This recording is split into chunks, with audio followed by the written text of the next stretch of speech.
정통 MMI 면접, 한림대 의대 면접 기출문제 기준으로 오늘 알아보도록 하겠습니다. 한림대 의대 면접은 방을 3번을 이동을 해가면서 MMI, 멀티미니 인터뷰의 가장 정형화된 방식을 따르고 있다라고 했습니다. 그래서 인성방, 상황방, 모의상황방 이렇게 되고 있습니다.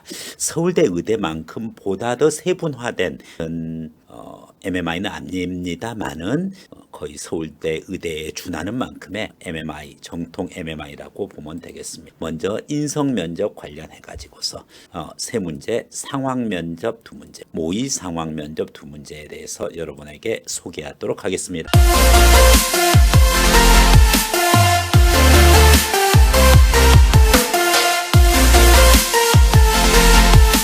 인성 면접 부분 것의 첫 번째 문제 부분입니다. 바로 첫 번째 문항은 이와 같은 문제가 출제된 바가 있습니다. 바로 HIV, 그렇죠? 에이즈 바이러스의 원천이죠. HIV 양성으로 진단이 확진된 남자가 의사에게 부인에게 자신의 상태를 알게 되는 것을 원하지 않으며 비밀을 지켜줄 것을 요구했습니다. 주치의로서 당신은 어떻게 할 것인가? HIV 양성이 판명됐어요. 즉 에이즈의 환자라는 것이 입증이 된 거죠.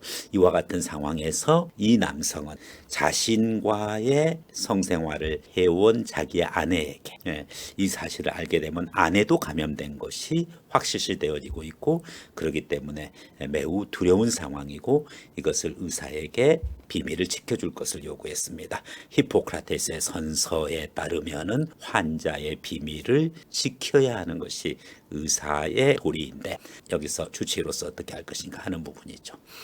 쉽지 않은 문제죠. 단순히 환자와 관련된 상황이라고 하면은 당연히 환자의 비밀을 지켜줘야 되겠습니다만은, 환자가 전염병을 퍼뜨릴 수 있는 상태, 또 다른 사람에게 영향을 줄 수 있는 상태라고 한다면은 지금 우리가 겪고 있는 바로 코로나 바이러스, 즉 예전에 사르스의 가장 기본적인 원천이 코로나 바이러스였죠. 즉 에이즈의 바이러스가 HIV라면은 사르스의 바이러스가 바로 코로나 바이러스고, 그 코로나 바이러스의 변종이 이번에 명칭된 코로나19가 되는 것입니다.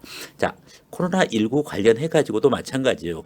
본인이 코로나 바이러스에 감염돼 있다라고 하면은 히포크라테스의 선서의 내용대로 환자에 대한 비밀의 보장, 이 부분이 관련되어 있는데, 이것이 감염이라는 사실이고 감염병에 따라 가지고 제3자에게 피해를 줄 수 있다라고 했을 때 과연 의사는 환자에 대한 비밀을 지켜줘야 되느냐 하는 공익성 차원의 또 다른 판단이 요구되는 그러한 문제라는 것이죠. 답변에 따른 단계별 추가 질문입니다. 관련해 가지고 여러분들 모의 면접을 하면서 구체적으로 내용 전달, 또 직접 여러분의 답변을 받아보고 피드백을 해야지 이 부분에 효과가 있을 것입니다. 두 번째 인성 면접은 이런 것이 출제됐습니다. 한림대 의대 본과 3학년 병원 실습하던 중에 같은 실습 조원들 몇 명이 의료기기를 남몰래 가방에 넣는 것을 보았다. 의료기기를 실습을 하는 중에 의료기기를 가방에 넣어서, 즉 바로 뭡니까? 절도에 해당하는 거죠. 이 상황의 위험성은, 그런데 실습 조원이 의료기기를 넣어서 바로 실습 장소에서 나와가지고 자신의 기숙사에서 보다 더 심도 있게 익히고, 그리고 이 부분 것을 실습 조원들에게 공유하고자 했던 그런 부분도 있을 수가 있습니다. 그래서 사실은 단계별 추가적인 질문이 계속 되어진다는 사실이 있습니다. 세 번째, 정서적 애착이 성장에 미치는 영향 연구, 동물 실험인데 원숭이를 상대로 실험을 합니다. 그래서 바로 아기 원숭이 2종류를 나눠 가지고 한쪽 아기 원숭이들에게는 젖병이 달린 그와 같은 철제 인형이죠. 좀 까칠까칠하고 철제 인형인 부분이고, 인형과 밀착성이 좀 덜하죠. 그 다음에 젖병 없는 부드러운 인형과 생활하도록 했습니다. 인형을 까칠이, 그렇죠, 굉장히 좀 거친 그와 같은 인형과 보스리 인형을 두 그룹으로 나눠 가지고 생활을 한번 시켜봤습니다. 그러니 까칠이, 즉 거친 그와 같은 표면을 가진 인형, 철 인형은 인형과 밀착성이 덜하죠. 아무래도 원숭이가 별로 안 좋아했어요. 그런데 부드러운 인형과 밀착성을 원숭이들이 보였고, 그런데 문제는 오히려 점차적으로 자폐 성향을 가져왔고, 나중에 이 부분이 강제로 서로 교배를 했었을 때 암컷이 수컷이랑 또 새끼 원숭이들을 공격하는 성향이 있다는 사실의 실험을 제시해주고 질문합니다. 이 실험 결과가 의미하는 바가 무엇인지 얘기해 보세요. 이거랑 학생이 관련해 가지고서 여기에 대해서 추가적인 실험을 한다라고 하면 어떤 실험을 할 것인지 계획해 보세요. 이 연구가 갖는 동물 윤리 문제는 무엇인지, 생명 윤리 문제는 무엇인지 얘기해 보세요. 거기에 따른 답변에 따른 추가 질문, 이와 같은 부분이 인성 면접에 해당하는 문제들이었어요. 상당히 만만치가 않다는 것을 알 수가 있습니다. 두 번째, 상황 면접 관련한 기출 문제를 여러분에게 소개하겠습니다. 상황 면접 관련해 가지고서 국가별 근친 결혼에 따른 규정이 다릅니다. 파키스탄에서 온 귀화한 사람이 있었는데 사촌과 더불어서 친인척이죠. 귀한 파키스탄이 있었는데 거기서는 흔히 이와 같이 근친 간의 결혼이 인정되고 관습적으로 이루어져 왔고 아무 문제가 없는데, 이런 파키스탄이 한국의 국적을 취득했다 이거죠. 자, 이랬을 때 한국과에서 서로 다른 문화가 어느 정도 공존할 수 있느냐 하는 부분이고, 문화적 상대성을 인정을 해야 되느냐, 아니다, 우리나라의 법체계와 우리나라 대한민국의 국적을 갖고 있다라고 하면은 근친 결혼 관계는 다시 정리되어져야 된다라는 판단의 문제를 가지고 여러분에게 추가적인 질문이 있습니다. 두 번째 문제입니다. 개구충제, 펜베다졸. 이 부분 것은 좀 많이 얘기가 됐습니다.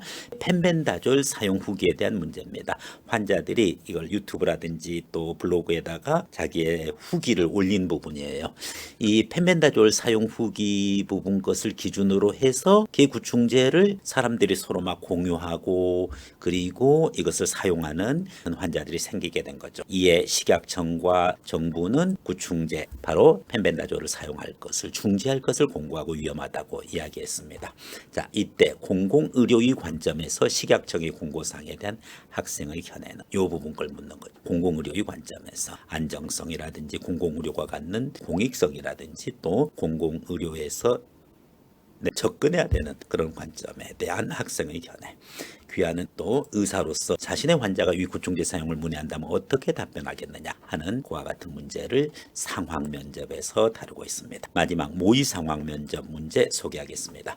기초생활수급자에 대한 장학금 지급이 이루어지고 있죠. 성적 장학금보다는 이제는 경제적인 형편에 따라서 차상위 계층들에게 장학금을 지급하는데, 이와 같은 기초 장학금 지급에 따라 가지고 비기초생활수급자에 대해서, 즉 기초생활수급자에 지급하는데, 나는 그렇다고 해서 기초생활수급자와 거의 비슷한 생활하는데 다만 약간 경제적 형편이 좋거나 해서 기초생활수급자 판정은 안 받았지만은 사실은 그 학생에게 장학금이 다 가다 보니까 내가 못 받는 경우가 생기고, 이것은 역차별 문제가 발생한다는 거죠. 즉 기초생활수급자에게 지급을 해주다 보니까 바로 성적장학금이 없어지고, 그렇다고 해서 내가 경제적으로 여유가 있는 건 아닌데 정말 나도 힘든데 문제는 그 성적장학금이 없어졌기 때문에 비기초생활수급자에 대한 역차별이 생겼었을 때, 기초생활수급자에 대한 장학금 지급이 어퍼머티브 액션, 적극적 평등 실현 조치라고 하면은 비기초생활수급자에 대한 역차별 문제, 리버스 디스크리미네이션에 대해서 학생의 견해를 물어봅니다.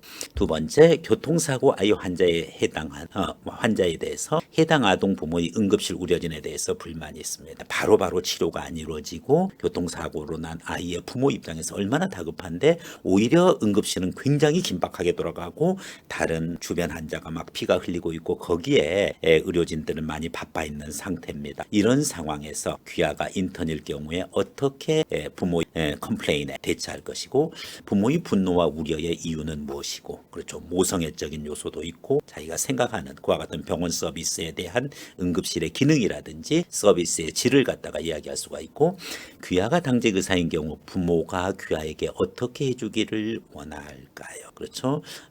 여러분이 당직 의사인 경우에는 어떠한 그와 같은 보호자였으면 하느냐 이런 부분이고, 이 상황에서 의사로서 가장 적절한 행동은 무엇인지에 대해서 물어보고 있습니다. 보시다시피 한림대 의대 면접 기출 문제를 한번 살펴봤는데, 인성 면접이 됐든 상황 면접이 됐든 모의 상황 면접이 됐든 각각의 MMI 방별로 쉽지 않다라는 것을 알 수가 있고, 반드시 이 부분 것은 서류 준비 자소서 과정에서 필요한 것도 있지만은 면접 대비 과정에서 모의 면접을 통해 가지고 한림대 의대 면접을 철저하게 대비할 것을 권장합니다. 히포크라테스의 선서 히포메디에서는 바로 히포메디, 특히 의대 입시 컨설팅과 또 강대 부분 것을 기준으로 해서 여러분들에게 한림대 의대 모의 면접 과정을 준비해 놓고 있는 만큼, 여러분들이 철저하게 대비를 해서 여러분들이 정말 원하는 한림대 의대 최종 합격의 영광을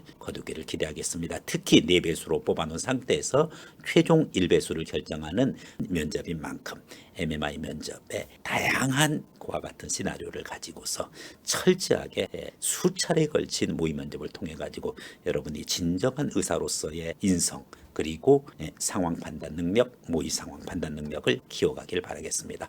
이상으로 히포크라테스의 선서 히포메에 대해서 홍의영 원장이었습니다.